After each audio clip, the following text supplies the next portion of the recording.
Dear friends, Madam Chairman, it's been a single honour to be seated at your table, but you asked me to rise, so I stand erect to propose the toast to the Lassies.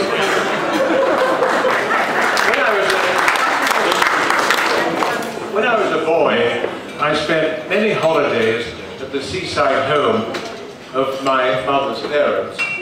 My maternal grandmother, Jessie Barclay, was 100% Scot, born and bred in the low mountains just north of Glasgow.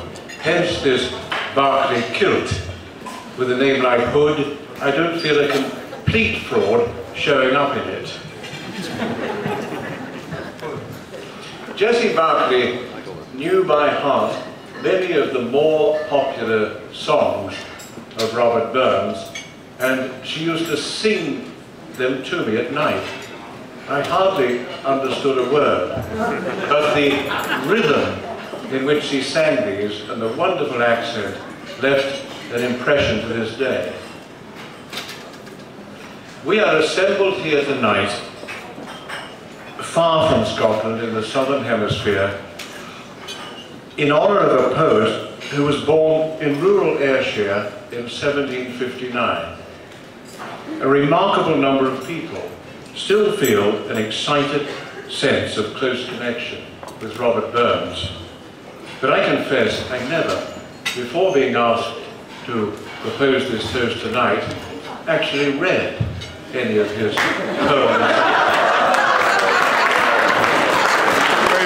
or his songs. The first thing you need is a glossary. And there is a good one in Geddes and Grosset's complete works. I decided to start with the basics, the subject of my toast. I found in this glossary the word lass. Do you know that lass means a girl, a young woman, a female sweetheart, a daughter, even a maidservant. And lassie is the diminutive of lass. The glossary says a term of endearment. Here in Brazil, this sounds rather like lassinha, or even sweetheartinha. Does anyone in this room know what are the lyred haffets of the cotter in Burns' poem, The Cotter's Saturday Night?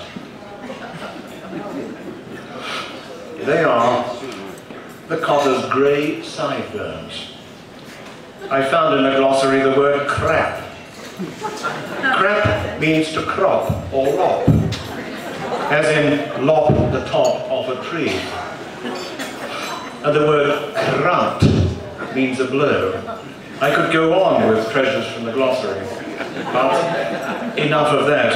A man gets so few opportunities living in Sao Paulo to dress up. And one of the things I miss about not living in London is all the dressing up that goes on there, especially in the city of London, where I worked for many years as a solicitor and enjoyed formal dinners at places like the Guildhall and the Mansion House and the multitude of individual guild halls like the Goldsmiths and the Cutlers. I shall never forget a dinner at the Merchant Taylor's Hall, just to the left as you go up Cheapside from Bank to St Paul's Underground.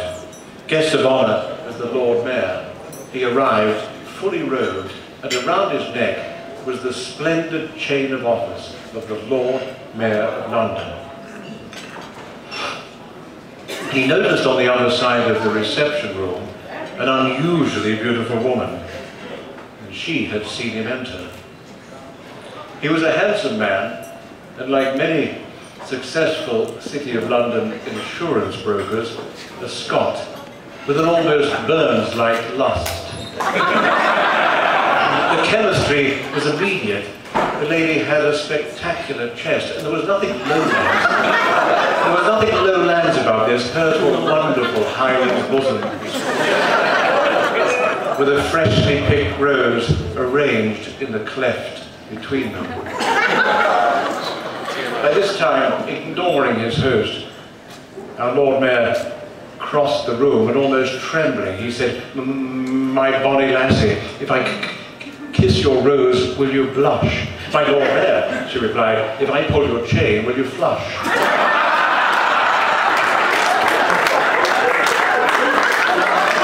Talking of dressing up and the formal proceedings, I don't think Burns would have had a lot of patience with them. In one poem, he satirizes the proceedings in the Court of Equity, where village rakes were called to answer for their transgressions. The lines that I'm about to read may explain what drew the lassies to Burns. The man from the Scottish countryside really knew how to make a lassie's heart flutter, how to make her turley whirl and her clitter clatter. These are the lines. "And there's witness born, an affidavit made and sworn, that ye had bred a hurly-burly, but Jeannie Mitchell's turly-whirly, and blustered at her regulator, till all her wheels gang clitter-clatter." Now I consulted that glossary I referred to, and I am yet to learn what it is to bluster at a woman's regulator. If any woman here tonight knows this, please report to my study afterwards and explain it to me. And maybe, where is my friend Sinclair? Sinclair, there he is. It might be my lack of Scottish blood, and perhaps I can also address this question to our chairman tonight. Do you think there is a man in this room who can make a clitter clatter? I should come back to this dinner. Mentioning any of the lassies here tonight is venturing into hazardous territory. One runs the risk of offending the lassies I miss out. And as to those that I do include in my remarks, I run the risk of saying the very things that they least wish to hear about themselves in public. So allow me to start with my wife, Viviana, the lady of ladies, lassie of lassies, to whom, were I Burns, I might have written the following. That hackneyed judge of human life, the preacher and the king observes, the man that gets a wife, he gets a noble thing. Or if not over the top, and with a little bit of repetition, as fair art thou, my bonny lassie, so deep in love am I, and I will love thee still, my dear, till all the seas gang dry. Mentioning Viviani, I think, was safe. Let me stay in safe territory and praise a lassie or two, well known, or at least remembered, but not with us tonight. We must wish Angela Merkel well.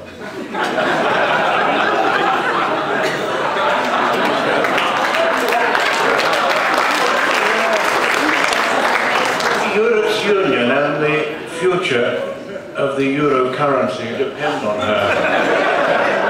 When Berlusconi finally gave in and resigned as the Prime Minister of Italy at the end of last year, The Economist came out with a cover that I liked so much, I framed it for our guest's bathroom.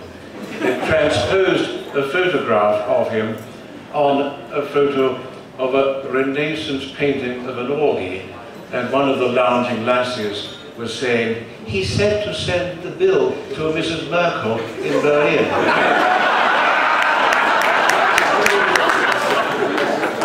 In politics, another superstar lassie is Hillary Clinton, who Bill had the good fortune to marry when they were at law school.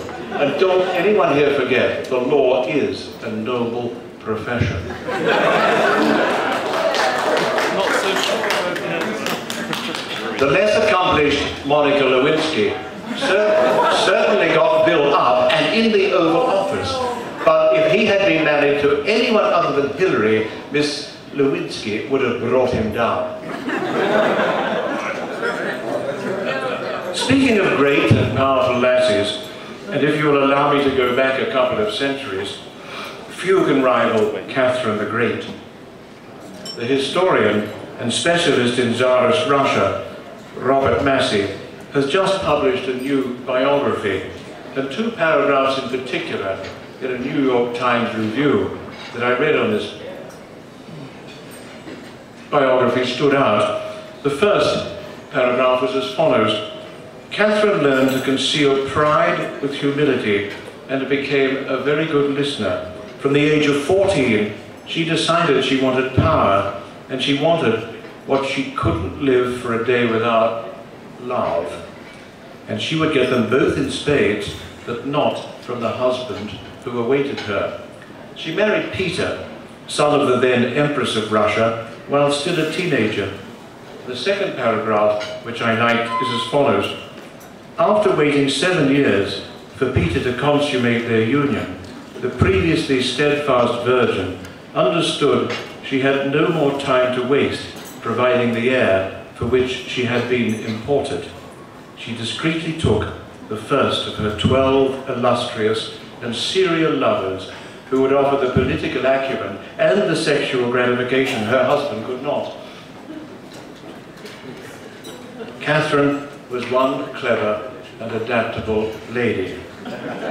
12 illustrious and serial lovers. Come on, Dilma, can't you give us just one little scandal? I mean, one of your own and not one of your ministers. Speaking of President Dilma Rousseff, so far she's not doing too badly. I would say stay on course, Bonnie Lassie. Brazil is also the country of Gisele. Muitas Giselias, graças a Deus. Viviani is the first to agree with me. Gisele is a very beautiful woman. Is there a woman in this room who would disagree with that? So if I can for a moment address only the lads, join me now in a special acknowledgement about how lucky we lads are to live in a country that collectively must have in it more seriously beautiful and agreeable lassies than any other country on earth. And dear male friends, perhaps with some Scottish blood mixed in, what a fantastic example of the beauties of Brazil we have surrounding us tonight at these very tables. And Rhonda, all of us have noticed, of the highest intellect.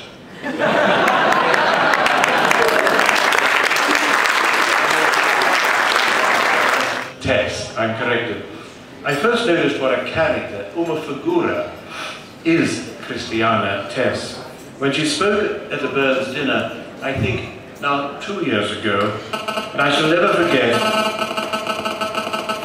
I don't have a BlackBerry.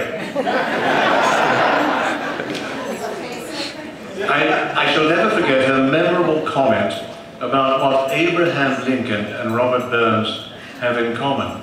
According to our chairman, they both have multiple erections in each other's countries. This has often made me think, had he traveled there, would Burns actually have enjoyed America? I have a theory he would have enjoyed much more Japan. Allow me to resort to two of my favorite limericks to support my theory. The first about an American lady, and the second about the lassies of Japan.